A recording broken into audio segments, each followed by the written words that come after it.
can't buy. It resides between my eyes. Walked through the fire, came out better on the other side. See, life's like a beach if you find the sand. And right now, I feel like 100 grand.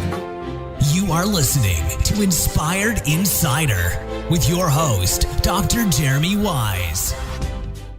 Jeremy Wise here, founder of InspiredInsider.com. This will be a part of the podcast, but it was too good to not just share with everyone right now. So we're going to talk about productivity tools and how you could save hundreds of hours a month.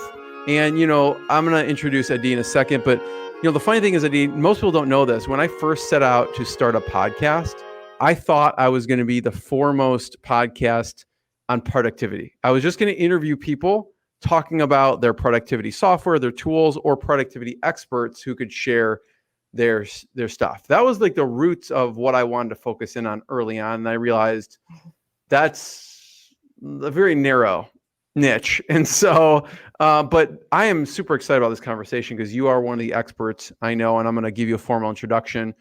This episode and all episodes are brought to you by Rise 25. We help businesses launch and run their podcast so they can give to their best relationships and serve their business. So you can check that out at rise25.com. Dee is going to share her best productivity tools and tools in general. If you don't know Dee Klevit, she is the founder of Business Success Consulting Group. They help businesses scale and grow by implementing efficient business infrastructure, processes, and systems. And her company, they're experts at creating, documenting, implementing processes and procedures. You can go, they can check them out at bizsuccesscg.com. I encourage anyone who has their own productivity tools to, if you are watching live, to comment actually in the chat on what are your favorite productivity tools, health or business or whatever, financial, whatever it is, put them in the chat so everyone else can learn. I also want to thank Owen, who's founder of SweetProcess.com, who introduced us. And I know Adi is a huge fan of Sweet Process and what they use to document systems. So thank you. And Adi, thanks for joining me. And we can just go through, I don't know, whatever desktop apps, phone apps. Where do you want to start with your favorite productivity tools? Okay, so let's start. First of all, thank you for the introduction, and I'm so happy to be here. Let's start with the different groups. I think if we group them, that will help us, right? Cool. So, we have emails. So we have productivity tools to help us with emails. Yes. Then we have task management programs such as Asana, Monday, etc. So that's a group by itself. Then taking notes, that's a group by itself as well, right? Like, how do you take notes? Then we have calendars, all kind of productivity tools for calendars, like scheduling, etc. And document management, it's also a part of it, right? Like, how do you organize your documents? So I think those are the broad tools that I see, and also CRMs, that's definitely important, having the CRM, and everything integrates with one another, right? And then we have different things like, different tools that across the boards, like, your favorite tool that you're going to probably mention, right? About the one that you taught me that I've been using, which is great. Yes.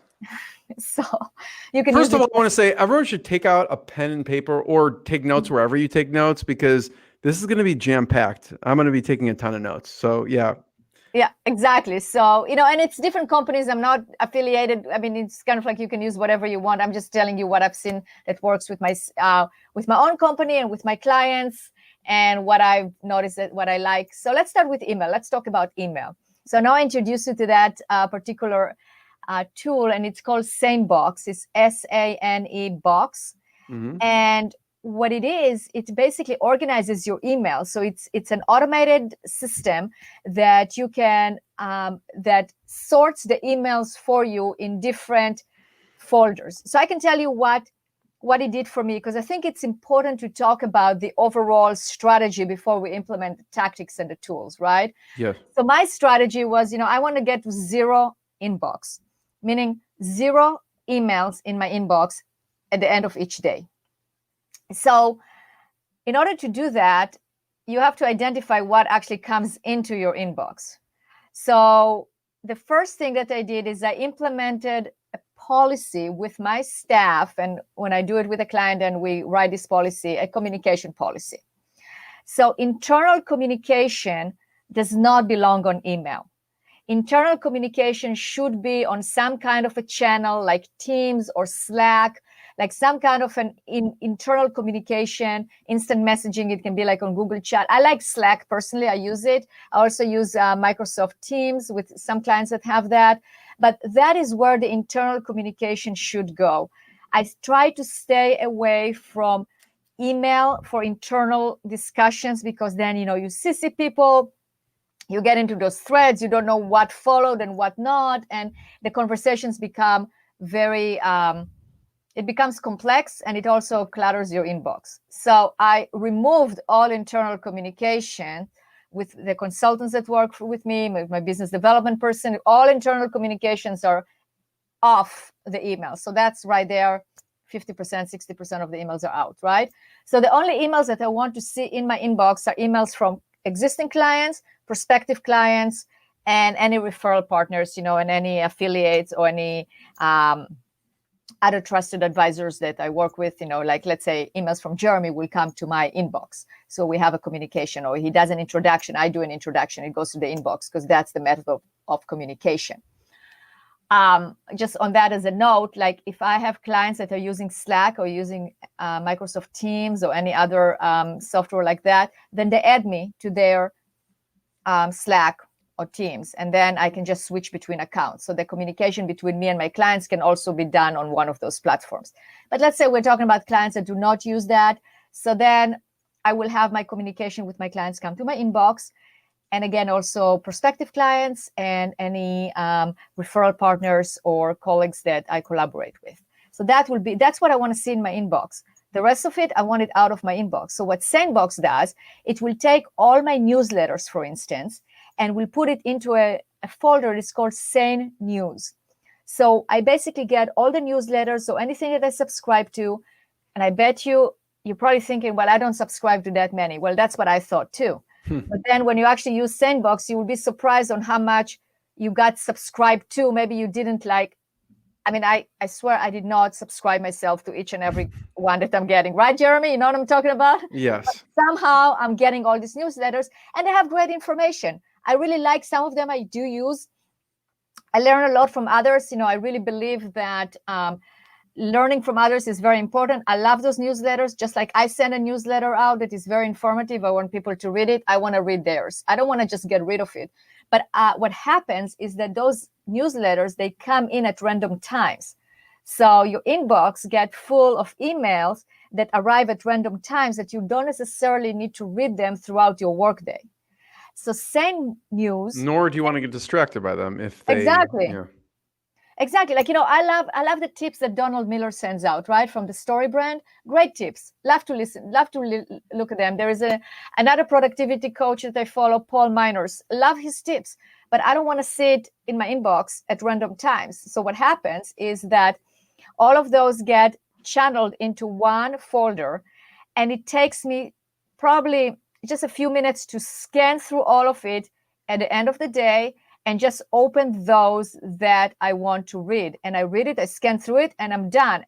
And then I will tell you that later on, I'll talk about what I do with the emails. So I don't just leave it there sitting in a box, right? It's either I do something with it or I file them. But regardless, I look through my Sane News and I look at all the newsletters. I read the ones that I want. The other ones I will delete. So what I do is I will have a box with Sane News, and there will be probably 40 or 50 emails at the end of each day. So I will click the button at the top, so it will highlight all of them. And then I will basically uncheck those that I want to read, and I will delete the rest. So then I'm left with 3 maybe. I'll scan through, I read it, and then I will delete them. Or I will archive them. Do you archive them or delete them?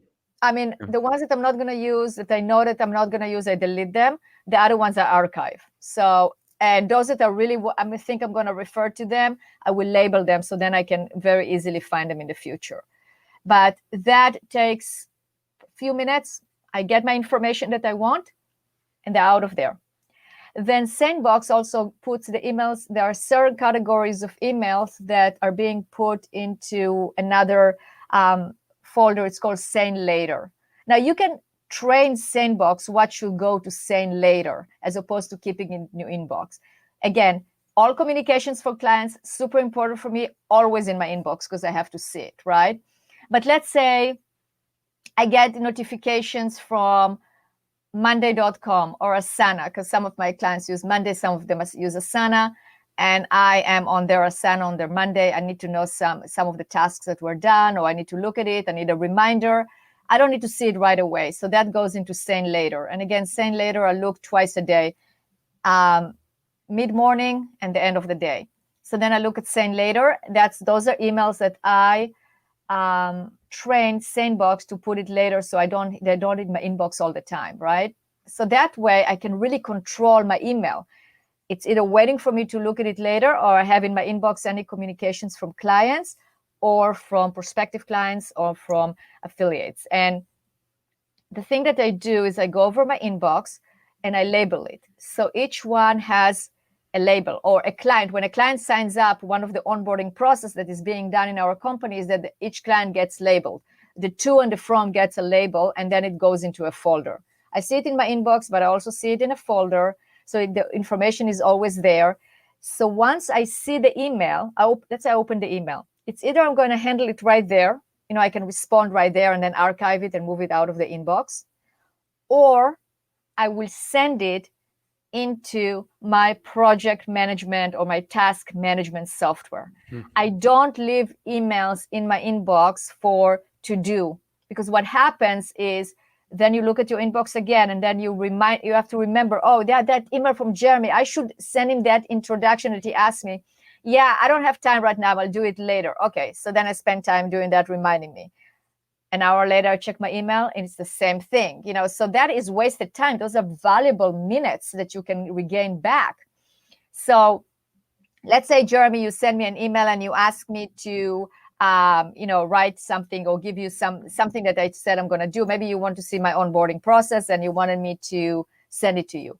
Okay, I don't have time right now. My day is very busy, right? Or maybe it's something that my team can do. I don't need to do it myself. I'll open the email. I'll forward it to, I use Asana personally. In the company, we use Asana. So I will forward it to Asana to my tasks. So we'll forward the email to Asana. Asana gives you like an email address that you can forward it. So it forwards from my inbox to my task management software, and it sits there for me to do when I'm actually prioritizing my tasks. But now it's out of my inbox, but it's not forgotten, but it's not sitting there. Yeah. So everyone in Asana has an email they could just take and then forward to go into Asana. Yeah. And Monday does the same. Yeah. So Monday.com. So I really suggest that you use your inbox. Your email is like a gateway to all of your other tools, right? This is where the entrance is, the entrance of communication. So first of all, you have to make sure that you have the communication policy written correctly in terms of, this is what I'm doing. This is what we're doing. This is how we use Slack or any other messaging system. This is how we use emails. This is how we use this. This is how we use that. And then get everybody to agree on it. And then your gateway will be from external through email, and then you channel it. It's a tough transition. I know when we switched over to Slack, I was in a bad habit of emailing with internal communication, and we'd have to have everyone police each other. If I send you an email, yell at me. I don't care who you are. Yell at me. Do not send me an email when it's an internal team member. You have to go to Slack. And also the flip side, I have to be yelled at, Adi, honestly, that sometimes I'll task someone in Slack of hey, do this. And no, I have to put the task in Asana because exactly. You know what I mean? So there's a crossover, but you're right. Starting with the overall strategy and concept, if you don't get that down, everything gets cluttered and it's not efficient. I remember, you told me you need to use SaneBox. You said, no, you didn't say that. You said, I use SaneBox, it's amazing. I'm like, I trust you. I signed up the next day and I got a notification like a week after, and it's like, you just saved 8.9 hours this week. And I believe it because it has some kind of AI function. I'm not exactly sure how it works, but it definitely sifts it. So only the most important stuff goes to your inbox, your primary inbox, so that the rest of it you can check later that day. It's not as urgent. And then there's a little bit of training, but it's so easy because you just drag, if something shows up in another folder, you just drag it into the primary inbox, and then it learns to only send that into the primary inbox. So it's very easy to train it, but I don't know how it works, but some reason it sorts it already. It's like 95% like accurate of where it was sorting. Absolutely. And just on that one, on the training internally, what I do is, if a team member will send me an email and I know it belongs on Slack, so what I do is I take a picture of the email, like a snippet, the picture, and I put it in Slack, and I said to answer your question, here it is. So I continue the conversation on Slack. So I think that's a training method as well, and a way to hold each other accountable. So let's say somebody tasks me something on Slack, and they should task it to me in Asana or in Monday. It should be actually the conversation should be there. Then I will answer it in Asana. I will actually put it myself in Asana, and I will continue the communication. So each one of us can be a communication police by channeling it to the correct channel. Right. Yeah. And one thing I love that you said, Slack has been game changing for us. And it's sometimes a hard habit to break. So you need other people in the team to hold everyone accountable. But I installed Gmeter. I don't know if you've heard of it. So No. Gmeter, basically it just tracks how many emails you're getting from specific email addresses. So I basically go to Gmeter, and basically it shows you every month. I think it's gmeter.com. It's for Gmail. It shows you every month. So that's not the right one. It shows you every month how many emails are coming in from different people. And it's somewhere, free Gmeter, apps on Google Play. I can't find it, but yeah, it's called something like Gmeter. And so I my biggest communications via email, I try and take it to some other form of communication, so it's not coming in to email, right? Like if my business partner, if I get 1,000 emails this month, like we need to start making sure we're on Slack and not using email. So it makes me just more aware of actually like who I'm sending to and who I need to just get off of email, I guess. Absolutely. And no phones, no text. I don't want to be communicated via text, because what happens is that they get buried, right? And you can't forward it, you can't direct it. So what I end up doing, if let's say I have somebody that texts me, a referral partner, for instance, just texted me, so I have to pin it to the top so I don't forget to answer it, or I can send it to my assistant so she can schedule him. And it just doesn't. It's hard, you have to discipline the people that talk to you also to make sure that they're using the right lines. Yeah. I mean, it used to be maybe called Gmeter, but it's email meter, email statistics for Gmail and G Suite. So it gives you the email meter, gives you the messages sent, the recipients, your response time, all those things. So, but I use it just so I can take things off of email. Like, who do I need to take off of email and communicate not on email with, maybe internally? So it's like a signal to me I'm not doing things properly, I guess. Yeah, no, but that's good. It's a very good tool.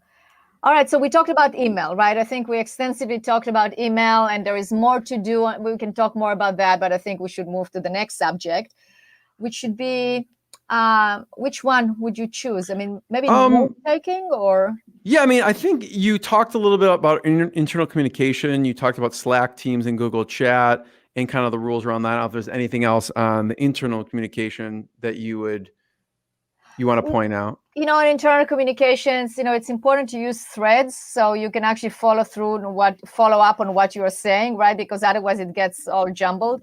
And I'm also thinking you need to use, it's good to use channels. Like in Slack, you can build channels. You can use it also on Microsoft Teams, and I'm sure the other softwares that are out there. So when you create a channels, just be very thoughtful about what those channels are and who should be part of this channel and what to put there and what not, right?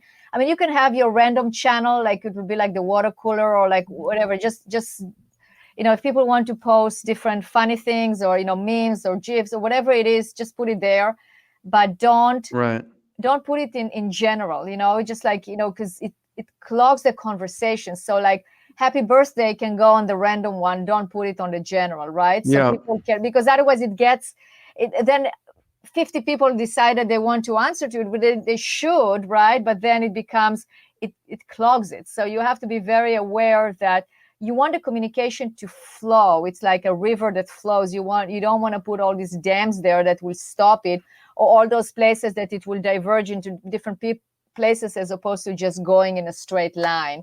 So be very cognizant of that. I'm very big on doing the right channels, not too many, but and also see what is needs immediate response and what doesn't. Like for instance, in our company, the rule is if you want my immediate attention, then go to my personal channel. In terms of it says a D, you Slack me right there. Sometimes I'm on the phone and my team needs to let me know something, or I need to let them know it's something urgent, or that person has to be rescheduled right now, or a client needs help right away. But if it's something that, I just read an amazing article and I think we should discuss it in our next staff meeting, please do not put it on my direct channel, because then I need to process it and evaluate whether it's important to do it right now or later. So this one should go on a channel, can say think tank, or future or discussion or ideas, as opposed to, let's say we have a channel on clients. So all the clients will go there, or like business development. So I think rules of Slack, because I definitely have pet peeves when it comes to Slack. Like if someone doesn't put it on the same thread, that's a pet peeve because it doesn't continue the conversation. If anyone uses Slack, I'm talking about, it's not even that easy to do a thread. You have to kind of find the little button, click the thread, and then continue the conversation. That's why I think in Facebook groups with there's people have issues, because in Facebook, when you leave comments, it just pushes all the previous comments down. And the same thing happens in Slack, but Slack actually allows you to thread conversations. You don't need to sift through all the comments to figure out, is this for 3 comments above it, or is it from 4 comments above it? So threading, you made a major point. Like if you use Slack and you don't use the threads, it's not efficient at all. Yeah, and the same thing with Microsoft Teams. You also have to continue the conversation. Yeah. So, it's kind of like, if you want to be a really good athlete, you have to practice. You have to practice daily. So if you want to be very efficient, you have to practice. Some of us have more of an inclination towards it. Some of us have to learn it more.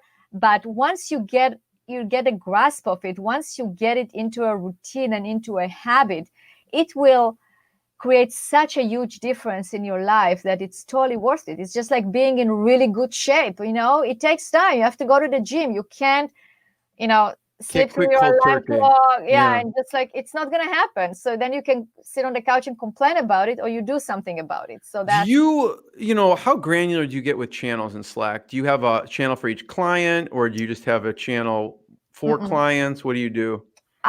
The majority of the communication on client actually happens in Asana. There is no reason to communicate on Slack. They think that if there is a communication on Slack, will be more like, Jeremy cannot make it to the call. He's half an hour late, or he just called, or Jay needs this survey sent to her right now. Can you make a change? Or I just, there is no, anything else goes into, I do have an Asana project for each client, and then we communicate. The communication is actually there back and forth as well, if we need to make a comment or if we need to communicate on the Asana. Got it. Basically, so I don't. So email, internal communication, and why don't we talk about task management since we're there? Yeah, task management is it's huge. Either Monday, Asana, Taskmaster. I've seen a lot. People love everything that Owen says hi. Hey, Owen. Yes, and we're going to talk. We talked about you already. Process. Yeah. Absolutely. We love Suite Process, and it's a huge time saver and a huge productivity tool. So we're going to talk about Suite Process in a second. But in terms of the project management part of it, or the task management, so then we use I personally use Asana. I like it. I also really like Monday. So it's both. You have to figure out which one you like best. So what I do is everything goes on my Asana. That's my to-do list. I like to use my tasks. I'm very efficient with that. I actually have my tasks separated into sections. So I have the morning, the afternoon, evening, end of the day, because I also put my personal stuff on it. And everything, as I mentioned before, I email into my Asana. I create it in Asana. I don't have any more of those to-do lists. I try to integrate notebooks and pieces of paper and everything. I mean, I do have papers on my desk because when I'm talking, I take notes. I'm not necessarily going to start typing right now, but I then immediately transfer it into Asana. It has to be on Asana. And I use also the calendar function. So if I schedule something for the day, and this is an important tip, if you schedule your day, schedule it to win, not to lose. What do I mean? If we have that many minutes, how many minutes do we have in an 8-hour day? Yeah, a set amount. 480, right? I mean, do you have more, Jeremy? No, not that I know of. Right. Sometimes I feel like I have less, but yeah. Yeah, exactly. So we have the same amount of minutes. Some of us can use those minutes better than others, so we have more, right? But if you have a task, if I have let's say 4 1-hour meetings, right? So that's right there, 4 hours that are taken by a meeting.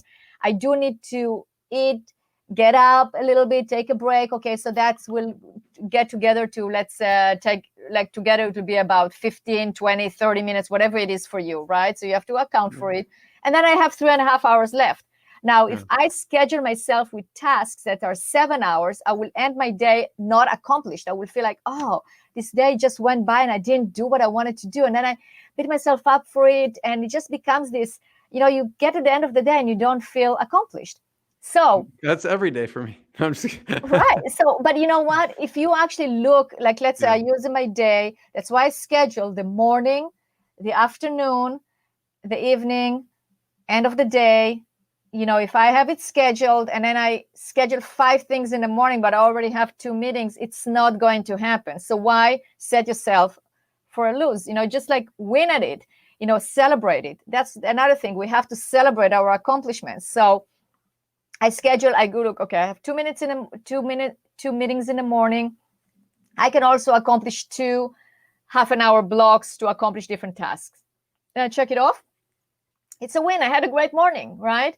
As opposed to I have like 5 things that I schedule myself in the morning and the 2 meetings. It's noon. Go like, oh, my morning was sucked. I mean, I didn't accomplish what I wanted to accomplish. You see the difference in attitude. So, of course, we want to be more efficient and do more, but don't overschedule yourself. And then it becomes the to-do list is kind of like it becomes nothing. You kind of ignore it. Okay, that's my to-do list, but I'm really doing this, right? Totally. I want to hear some more Asana tips. I just want to point out all these things we're mentioning are either free or very low cost. Like Slack is free. Asana is free up to a certain number of users, which basically you can use it for a long time without having to pay anything. SaneBox is like $9 a month. I mean, really inexpensive. The email meter is free, right? So all these things do not cost money, really. Right. I mean, premium Asana, functions do. Asana, I do pay for Asana because I like the paid version, but it's like $11 a month per user. Yeah. You can use tags, and I use tags a lot, and I use a lot at labels. So it's all colorful, So I have it labeled. We use the paid version of Asana, but for many years we didn't because we didn't need to. Yeah, but yeah. And Monday is awesome. It's so colorful as well. You can switch the tags and you can do so many things, and it's easy to use, I mean, I know for some of you it might not be easy, so then get an expert to help you. You got to get an expert. Yeah, I mean, I encourage anyone to get an expert, even if it comes natural to you, because someone who knows what they're doing to set it up properly the first time around, I wish we would have done that a long time ago, is critical, because they'll set it up so they're actually working how it should, instead of piecemealing it together like we did. Exactly. No, exactly. I mean, that's what we do is we basically identify the workflows for our clients, do the flow chart, figure out how it goes, and then what tool needs to be used where and how to use it. We already know how to do it. We're experts at it. It can take us 2 hours to build something that you will have to figure out like 20, 30 hours how to figure it out, right? But even if you don't, to your point, even if you're just starting out, it's easy to use and it's free, and you can figure out at least some functionality that's better than none. So that's definitely so. And there are so many tricks and tools in Asana that, you can use the tags, you can use reports, you can definitely get it to a point that it is working great, templates, etc. I mean, I'm not going to cover all of them right now, and I also don't want to confuse our listeners. If you want to do it yourself, then go to us. I mean, they have a great blog where you can learn a lot of things. The same thing with Monday and other systems. Yeah. But use a task management system. Don't have just random list anywhere. And also that way you can get it out of your, basically out of your inbox. Yeah. I mean, there's people talk about Asana, Monday, Trello. There's a bunch out there. So whatever you like. We use Asana. I know you use Asana as well, but they all work and they're all good, and people all like them for different reasons. So, we can get super detailed with it, but just play around with it, and you can set up your check. If you want to we use it to stay organized and to make sure we're not missing steps. And so that's what we use it for. So we talked about email, task, internal communication. You were saying something about maybe notes or document management. Which one? Yeah. So, let's talk about Suite Process. What do we use Suite Process for? Suite Process is used to document your workflows and to document the different processes and procedures that you're using in your company. And why do we save time doing that? Is because if you have repetitive tasks that you're doing over and over and over again, if you have it documented, then it is something that your team can do repetitively without variation. So it takes the time out of reinventing the wheel every single time, right? It also takes the time when you're training somebody. I create amazing checklists in Suite Process for onboarding. Like, let's say you're onboarding a person and you want to make sure that they are all trained the same way. So you create a checklist there where you tell them exactly what they need to be trained on and what is the sequence to do that. And then they go in there, and in Suite Process, you can use all kinds. You can use videos, you can use checklists, you can use audio, you can use screenshots, etc. So it's basically like this training manual and standard operating procedure manual on the cloud on steroids, like beautiful, flexible.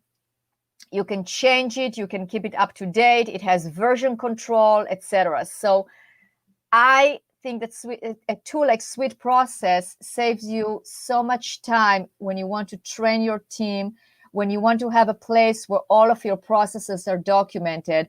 This is the tool to use. And especially now when when people work from home and you have to have that uniformity, you have to have the same way of doing things. Highly recommend checking it out and using that tool. Yeah. I mean, we were having a conversation with you and one of your clients that you help, a lot of streamline and efficiency and procedures. And they were saying that they had staff for many years that all the knowledge base was in that staff's head. And if that staff left, or when they left, that was a huge problem for the company because that knowledge base left with that person. Whereas in something, if you're using a Suite Process, the next person comes on and just hits the ground running where that other person left off. And there's no worry of, oh my God, this person leaves, we are screwed. Absolutely. And here's another efficiency tool. An efficiency trick on how to use it also with Suite Process. Use videos. So what I do is I use actually one of my clients that use Suite Process, that we documented all of his processes and procedures on Suite Process. He showed me this tool and it's great. It's called Screencastify. So you can, it's like Loom, like Loom. So Loom is great as well. Some of my clients use Loom. I use Screencastify, which is a Chrome extension. So if I'm doing something and it's important for me to show somebody else how I'm doing it, I just click on Screencastify. I just start a video. it records it, and then it gives you a link, so you can actually paste that link into Sweet Process in the actual like you're writing a procedure on how to do something. Let's say we are writing a procedure on how to do a Facebook Live. Okay, so you can record all the steps that you are doing in order to start it, take that link and put it into Sweet Process, start Facebook Live. This is how you do it, follow those steps. So that's huge. I mean, using videos is a time saver. So let's say you want to explain a client or show a client something that you've done. So instead of sitting there and writing the long email, you can just take a video with a screenshot with everything and just send it to them via Slack, via email, whatever you're using. So that's a great efficiency tool as well.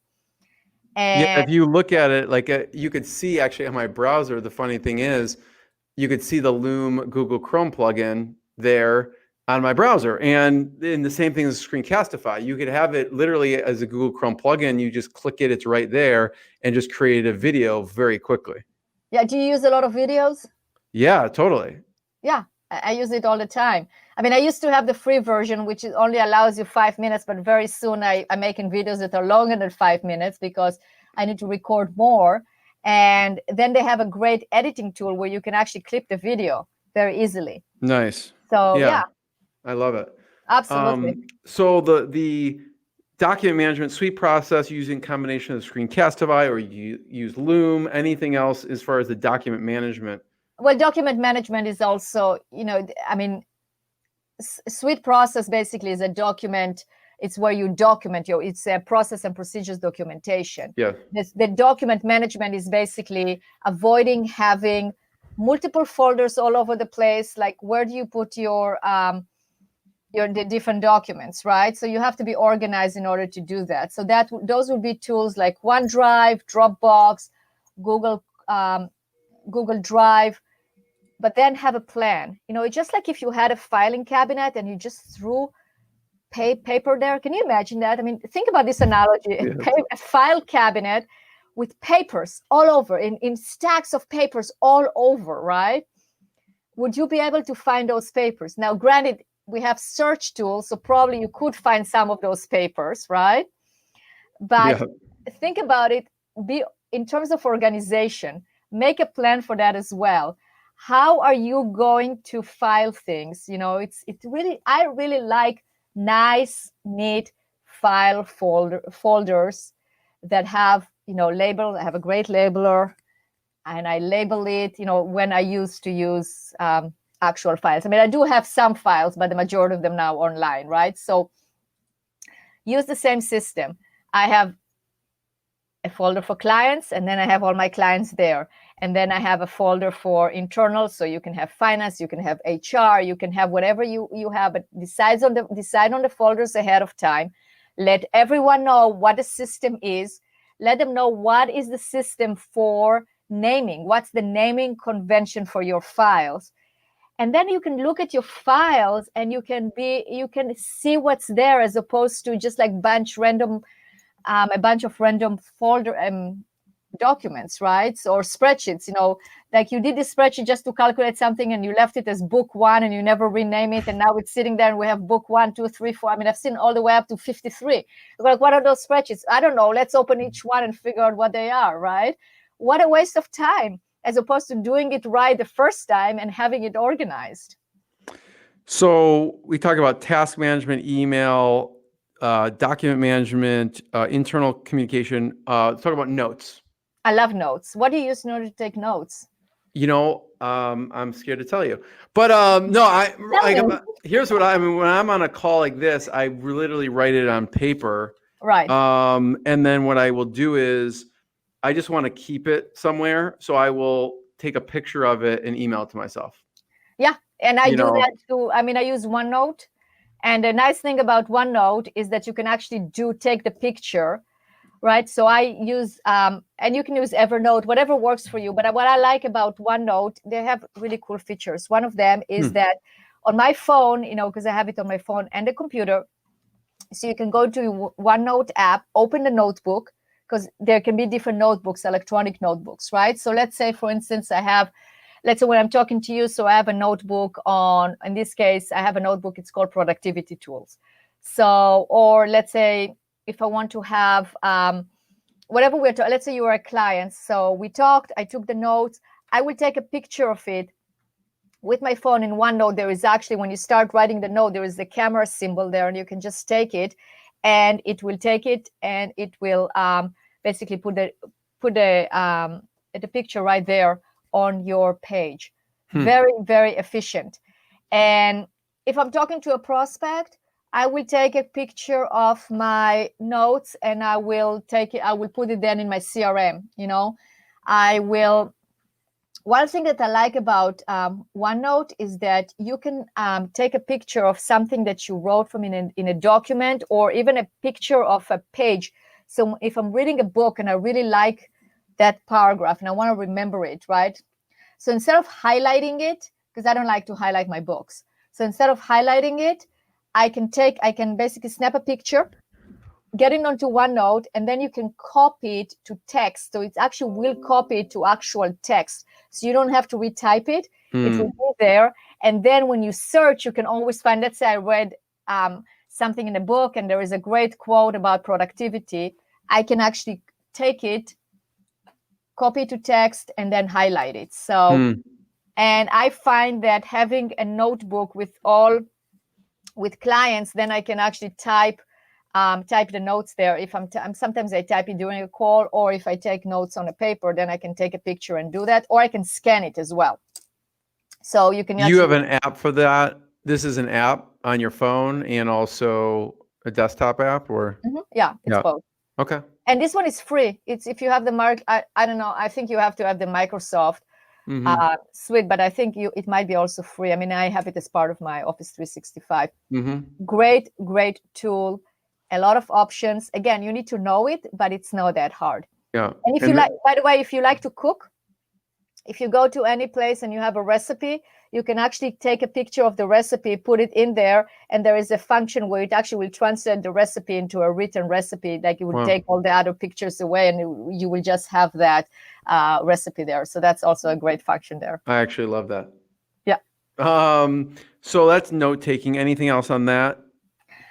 I think you have to be organized. You have to figure out ahead of time the plan on how to do it. Otherwise, it becomes cluttered very fast. I figure for the last 9 minutes, we could do rapid fire on rapid fire, all maybe apps, Chrome plugins, or desktop apps that you use. I think the last one we didn't talk about is the calendars and CRM, so we can go through that really quickly. But I want to go through rapid fire of here's all the tools you use and you like, maybe some we didn't mention. I think we both use I use LastPass. It doesn't fall into any of these categories, but it's kind of just tools we use to be more productive. So I figured maybe, I don't know what you use for calendars. I use Acuity scheduling and Google Calendar. Use Calendly, and then CRMs. What do you use for CRM? I use Pipedrive. Pipedrive. I use Pipedrive as well. And I had one of the founders on the podcast. They were at 10,000 customers when I first interviewed them. Now they're over 100,000 customers. Wow. Okay. When I now. So yeah, I love Pipedrive as well. So you know what we didn't talk about, Jeremy, and we can go over the list, but it's the integrations, and that's what I like. That's another tool like Slack, Asana, and Pipedrive. They're all integrated for me with my calendar. It's kind of like when you integrate it, then you create that automation, right? So let's say you have on your CRM, you have your flow of customers, somebody signs up, then you say, okay, when they move from the stage of being, let's say, negotiation stage into a closing stage, then it will also create, after they close, it creates a board in Asana with all the details there. So I don't have to go create it, but it's all there, right? So I think that having integrations between the different...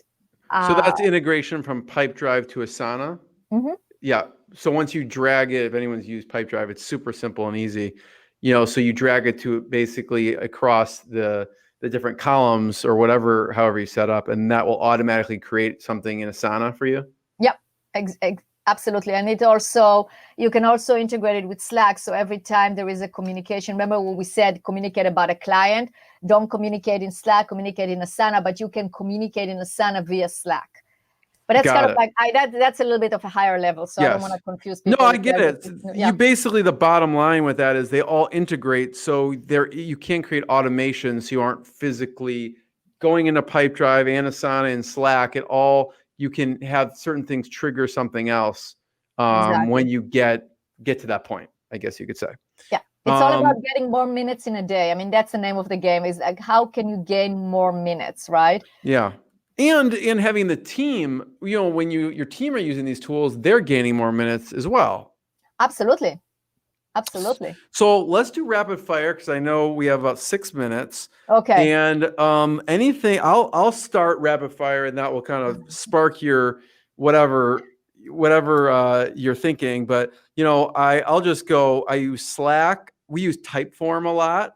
Oh, talk about Zapier. Typeform. We didn't talk about that. Oh no, go ahead. Typeform, Zapier, Text Expander, which is like my ultimate favorite tool of all time. If you actually want to, so you can look these up, textexpander.com. It's like my favorite thing to use on a daily basis. If it went down, like I would be frantic. I know. Asana, Slack, LastPass, Pipedrive, which you mentioned. I use Audible a lot just for reading, and Marco Polo for communication, just like quick video chats that's efficient with friends and even business colleagues. And then I have some help. And then we mentioned Loom. I think I'm trying to see what I use. I have Loom, Pipedrive, Webinar Jam, Awesome Screenshot, and LastPass in my Google Chrome plugin section there. And then I have some health apps that I use. I use Zero. I do intermittent fasting, so that tracks my intermittent fasting. I use the Oura Ring, which is for sleep. And I use Map My Walk just to, when I'm going on walks or runs or bikes, just to map how much, how many mileage and time and everything like that. So I'll let you go. That's incredible. I do intermittent fasting as well. I mean, I don't have an app for it, but I love intermittent Zero fasting. is free, and basically it's so easy to use. So you could it tracks, like I do 20-hour fasting on and eat within a 4-hour period. So it basically just tracks it for me. So we do the same. Okay, good. I love it. So I think you mentioned, okay. So I use also Calendly for scheduling.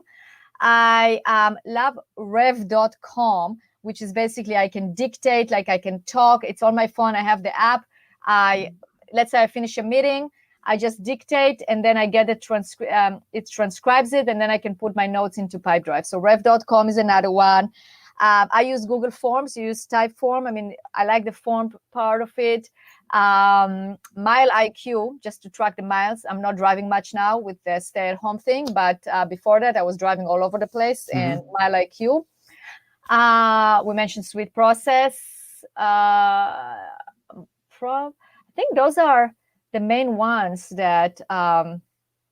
Any other Google Chrome plugins you use besides Screencastify? A Screencast, I'm looking at my Google Chrome. I have the Calendly one, so that's very easy through my calendar. The OneNote Google extension is really good. Chrome extension is really good as well, because you can capture anything on the web and just put it as a note in the notebook. I have my LastPass here. What is this? Grammarly. I like Grammarly because it corrects your grammar, right? So that's very good. Zoom, of course, it immediately goes into my Calendly and my that's a great extension, and I think those are all my extensions here. Yeah. Anything on your apps on your phone that you use and recommend? We named them. I mean, definitely the rev.com is awesome, and then the OneNote. That's my favorite new one, is the OneNote. I use it all the time. My app on my phone, the MileIQ, the Audible. Yeah, I think we named them. Asana. Yeah. We covered a lot. Let's bring up your website so people can check it out. And bizsuccesscg.com. I'll bring it up here. You have some amazing, I was reading this morning, just some amazing testimonials that I was reading, like, people are like, it's the best thing I ever did was hire her, almost immediately, the best decision I ever made. So Tell people just maybe a little about, but when someone you get on board, you start with someone, how does it work? So it depends on what they're signed up for. We do different things, like we document the processes and procedures for companies. That's where, we use Suite Process, and we get all the training manual and the processes and procedures. So when we do that, we onboard them and we start the process, which would be, first of all, mapping the entire flows in the company, the workflows in the company. And then from there, we go into the documentation process. We also help businesses with implementing those efficiency tools. So let's say you have a business and you want to use a task management, you want to use Asana, you want to use Monday, you're not sure how to build it, what's the best way to do that? So we help you do that. That's what we do. We basically set up all those systems for you so you can just walk in there. We train you as well. We're very good trainers. So we train you and your staff how to do that. And we make sure that your business is run smoothly. I mean, what we do is we basically bring order into businesses. That's what we do. Exactly. Adi, thank you so much. It's always a pleasure talking to you. Everyone check out bizsuccesscg.com and put your comments if you're live or if you're watching this on one of the podcast channels. Thank you, Jeremy. Thanks. What I got, you can't buy. It resides between my eyes. Walked through the fire, came out better on the other side. See, life's like a beach if you find the sand. And right now, I feel like $100 grand.